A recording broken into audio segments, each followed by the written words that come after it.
This is Business Therapy, healing businesses from the inside out through communication and emotional intelligence.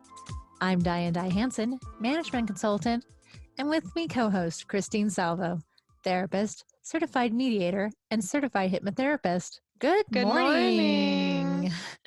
So today we are talking about really what has become the equivalent of the COVID-19 survivor's guilt. Yeah. Yeah. What happens if you're actually kind of doing okay right now? Yeah. And the reason why this topic came up is the way we record this show is we record our guest and then we come up with the topic that we're going to discuss based on what we talked to them about. And what this guest said was, yeah, business is doing great. It's actually better than it's ever been. I'm sorry. And Yeah. it and it I'm not supposed to say that. And it was, I was taken aback because she may have been speaking for the way a few of us are feeling right now. And that's so many things are going wrong in this world. My life is like not actually going right, just going right. It's going more than right because of the opportunity of staying in, the opportunity to go within, the opportunity to maybe start my own side business, whatever your extra that you've been able to do that is actually really leverage this time of crisis as a time of opportunity and this guilt that comes with it. So today we're going to talk about how this guilt might be similar to survivor's guilt Yeah. and what you might be able to do to combat that so you can continue to thrive in the times of COVID-19 and not pull back or be apologetic or feel that it's wrong to mention your success right now. Absolutely. I mean, if you really think about it, this is something that it's not just happening right now, but typically in our lives when we've breached a certain threshold, maybe we've been this successful. Let's say it's level A, and we get to level B. We're like, okay, that seems okay. Of course, hard work. And when you get to level C, you might even be like, okay, but it's kind of when you hit those thresholds of like, now I'm like really successful. Like I've met my goals and exceeded them, and people notice, right? And so during COVID-19, there's kind of like this cast of almost like darkness, right? Of like, all we hear most days is the death toll. Death has never been so in our faces, at least in my lifetime. I never, ever, ever wake up and see a death toll up until COVID-19. So people have been dying. That's not new, but I don't wake up to a death toll. So that's the first thing is we're very aware of our mortality. Then it's the unemployment.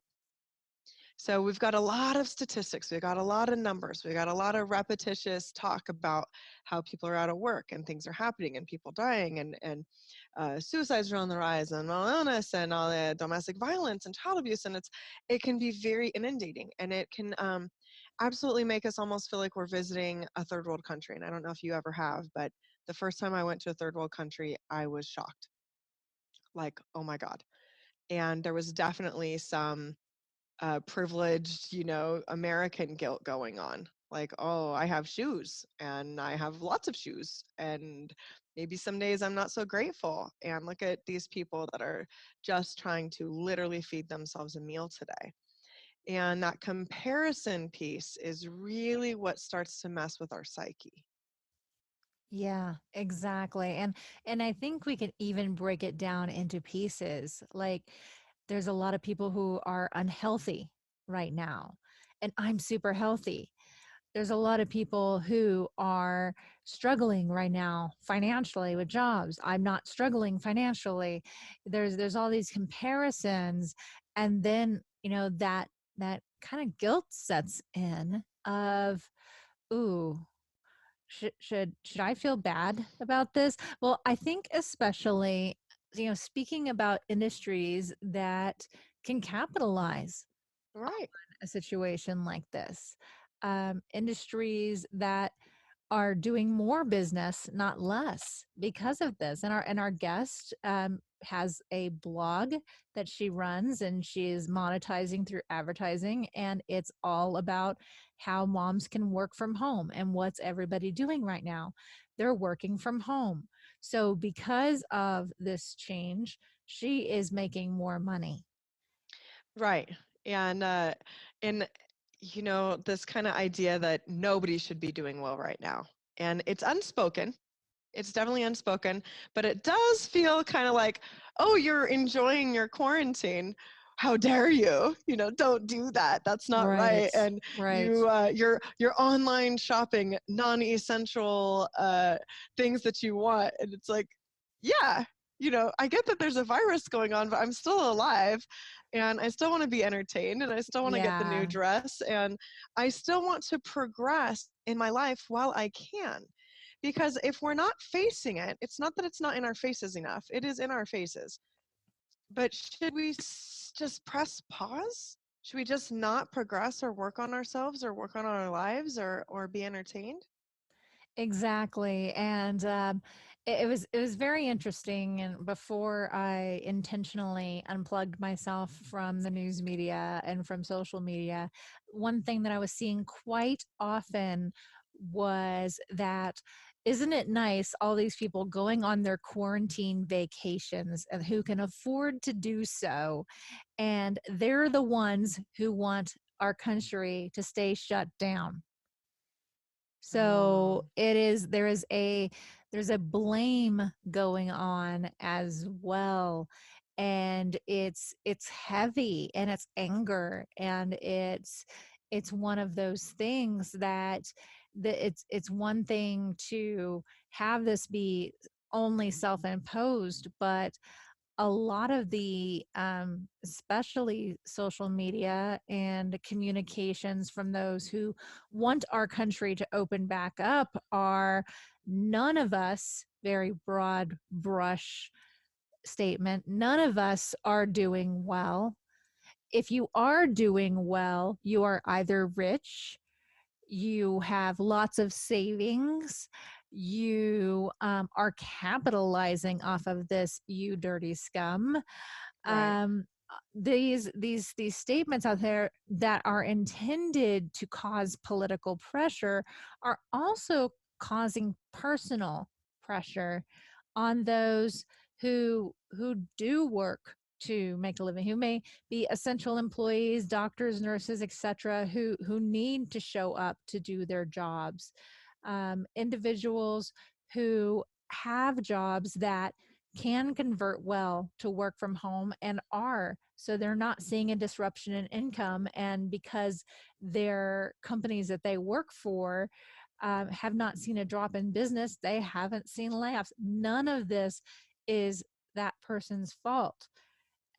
So I really think that this is a two-pronged discussion. Not only what can you do not to feel that way, but also, if you are struggling, how can you approach things with maybe a little bit more global understanding of what the various situations are? I think this is a time in our history where it cannot be us versus them.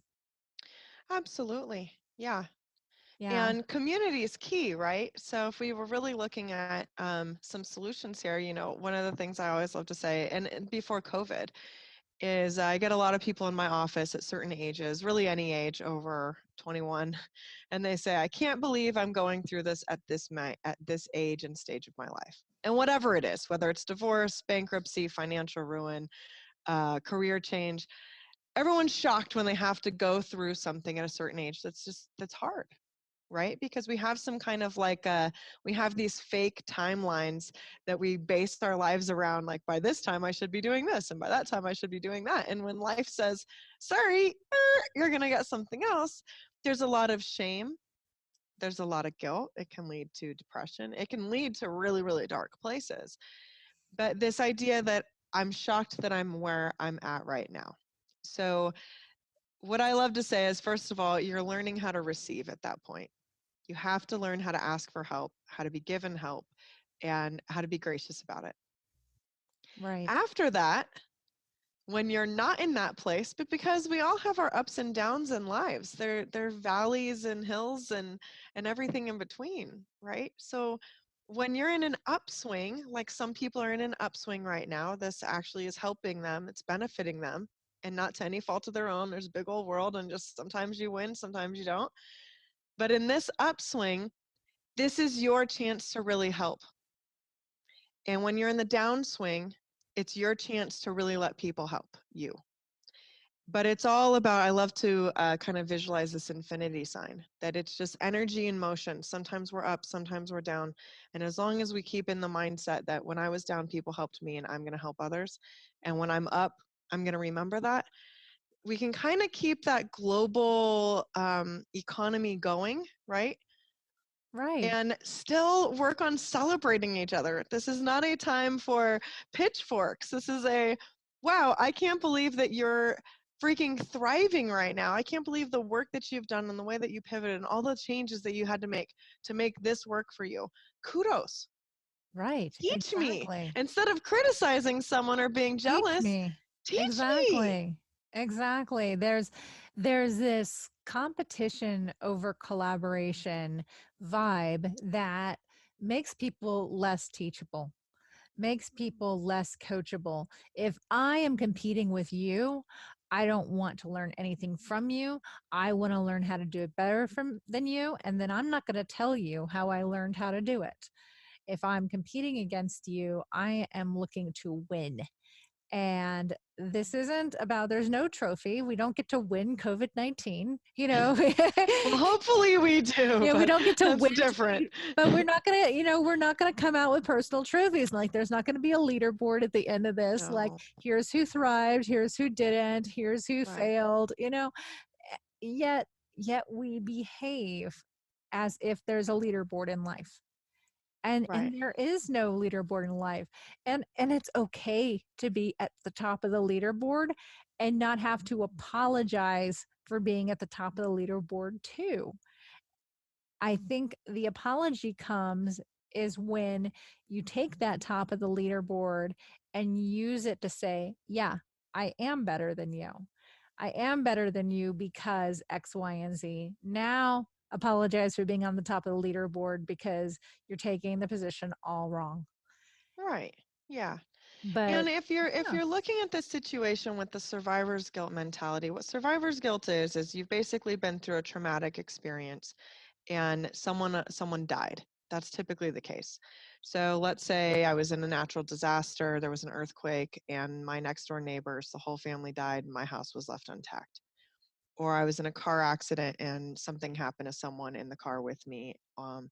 This is a really common occurrence with people that have been in active military and someone close to them, maybe they were swapped airplanes or got a different mission or whatever the case was. There's 100 movies about it, but it was supposed to be me. It could have been me, and it wasn't. And just because, and a lot of people are dying, so this is relevant even with death as the outcome. But a lot of the mentality is, why not me? Why should I still be here? Why is this good stuff happening to me? And instead of celebrating that and letting this be a happy thing, like it would have been, let's say, 2 months ago, if you would have hit your top quota on your blog, like our guest, and it just happened to be during, a time where maybe there was a natural disaster, but somewhere else, right? Because this is global. We're used to things happening somewhere else. It's pretty isolated, manageable as far as distance is concerned. Um, you would be proud of yourself still. But these thoughts start to implant of, I do need to apologize. I can't celebrate it. I don't want to tell people because I might, come off as, and you can fill in the blank. Everyone has a pretty similar but different word. Um, but this survivor's guilt can really cause some deterioration in your own mental health. So this is really kind of why I think we wanted to talk about this today is guilt, number one, is an unproductive emotion, period. In case you aren't aware of that, it's kind of like not in the primary color box. It's almost like made up. So, and it's typically a script we play out in our brains, right? So If someone tells you you should feel guilty for that, you either do or you don't. It's pretty that simple. Yeah. But when we think we should feel guilty about something, number one, sometimes we never say it. Number two, sometimes we never apologize for it or make it real. And number three, we hold ourselves hostage with that. So guilt spirals into shame. Brene Brown has 1,000,001 TEDx talks and books, and she really studied this extensively and talks about how guilt and shame are very toxic emotions. They actually literally change you on a cellular level, toxicity, but also they're basically unnecessary. And the reasons are we're living life, we're going to bump into each other. Maybe this time I bump into you and you hurt my feelings. Maybe later you bump into me and hurt mine. But we're living in a social environment. We're not always going to be perfect. We can't all people please everything away. And if we can really be authentic and genuine with ourselves and say, I messed up, I'm sorry, and mean it, that goes such a long way. And then we don't have to carry these burdens. But if we're really thinking realistically and we're looking historically, people have always benefited from crisis. Some Yeah. of some of our top corporations today were born in the Great Depression. That's amazing. Some of the people that own homes today bought them in 2009 after the real estate crash when prices were low. Otherwise, they wouldn't necessarily be homeowners. So it's this idea that some people are losing, some people are winning, and it's a season. We all have our seasons. And COVID is just kind of enhancing this, I think. I think it's a little bit more in our faces, the seasons, than what it typically is without all of the attention on it the way it is right now. How do you feel about that, Diane? I think that that's absolutely true, is that we have our seasons in life. It's just when there is a crisis, that season is like the bomb cyclone phenomenon in Boston, where you go outside and your eyeballs are freezing and you're held in quarantine. That's exactly what it is. It's just like that. And this too shall pass. But also during that time, great innovation is born.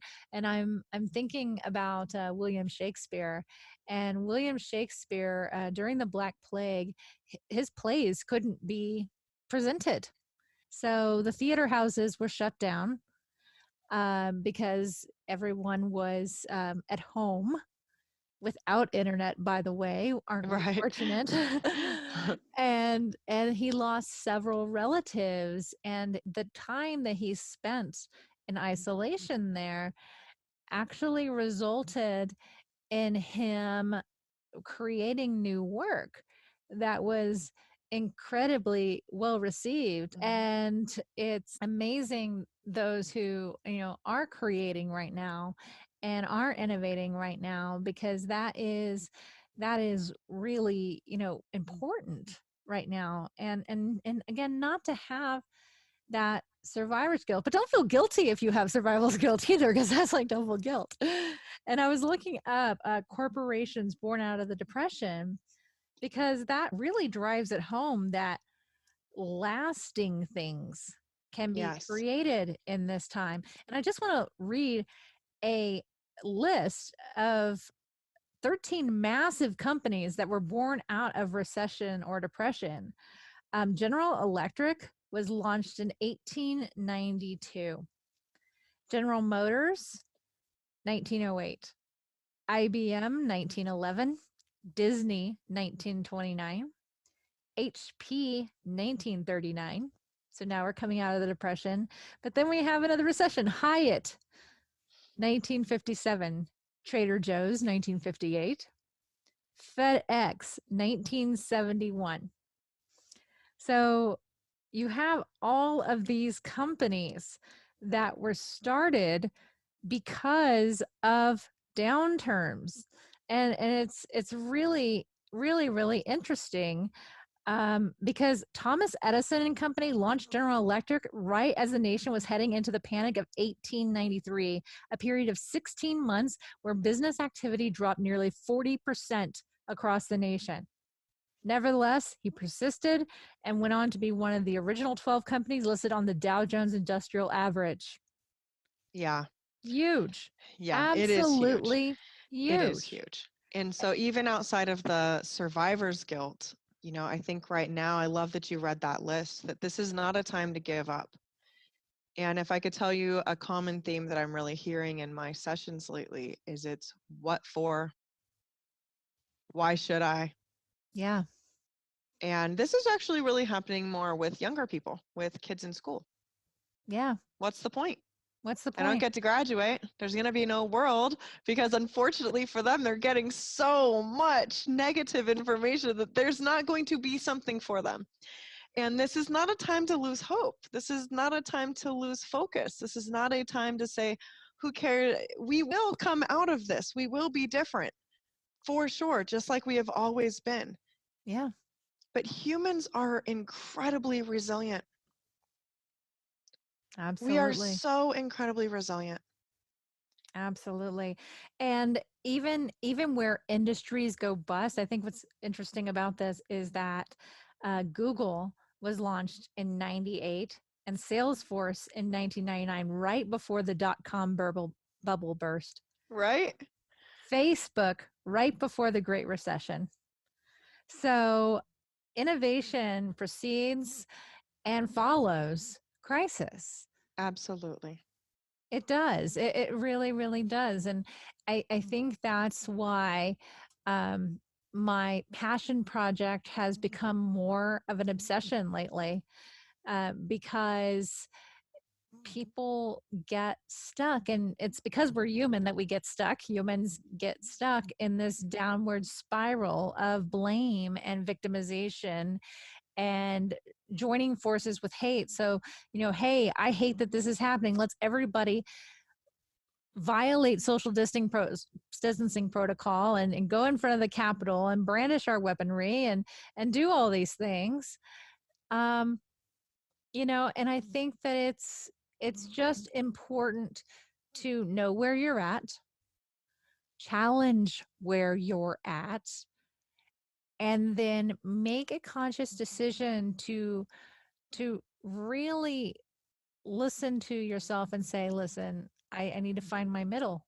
I Yeah. neither need to beat myself up about this nor puff myself up about this. And what's next?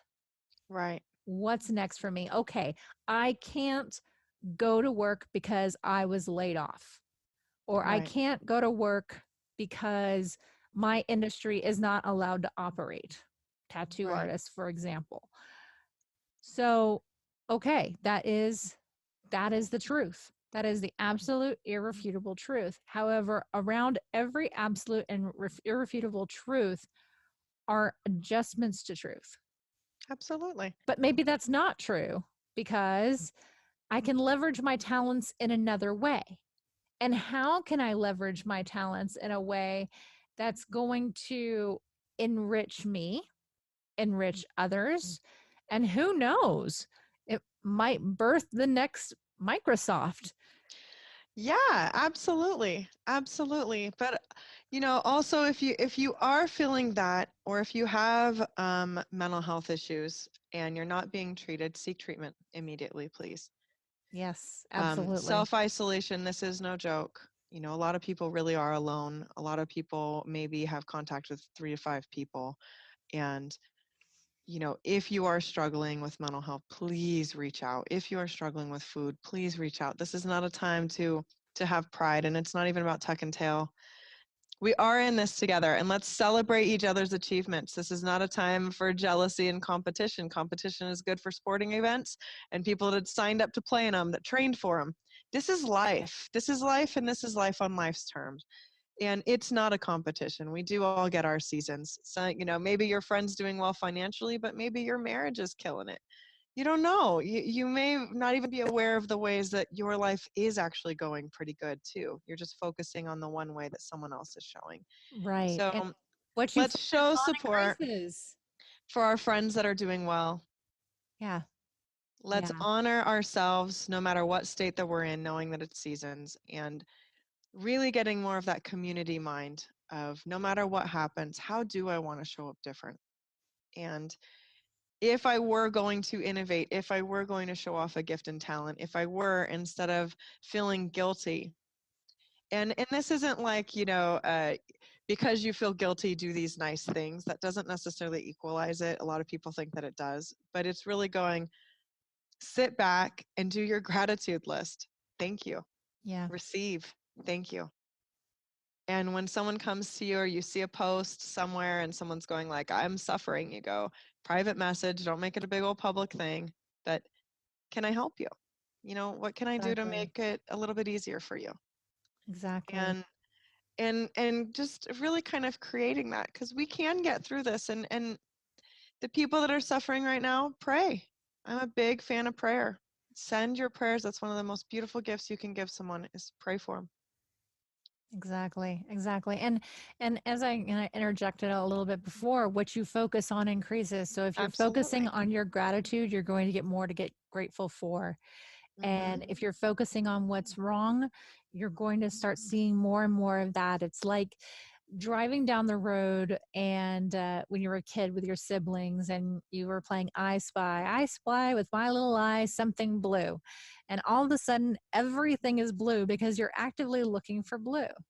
Right. So choose the color you're going to look for and choose that color to be the color of gratitude, and Yeah. you'll get more of that. And also, to cap off on your other thought, if you are feeling like you may be a danger to yourself, please, or others, please do call the National Suicide Prevention Lifeline, and that phone number is 1-800-273-8255. And if you just want to text, the Lifeline chat is also available, and you can call the Lifeline chat at 1-800-273-talk. That's 8255. Again, that's 1-800-273-8255 for the Lifeline chat as well. So it's not a matter of resources as well. You can get these resources for free 24 hours a day, 7 days a week. Yeah. This has been Business Therapy, healing businesses from the inside out through communication and emotional intelligence. I'm Diane Hansen, management consultant. Christine Salvo, therapist, mediator, and hypnotherapist.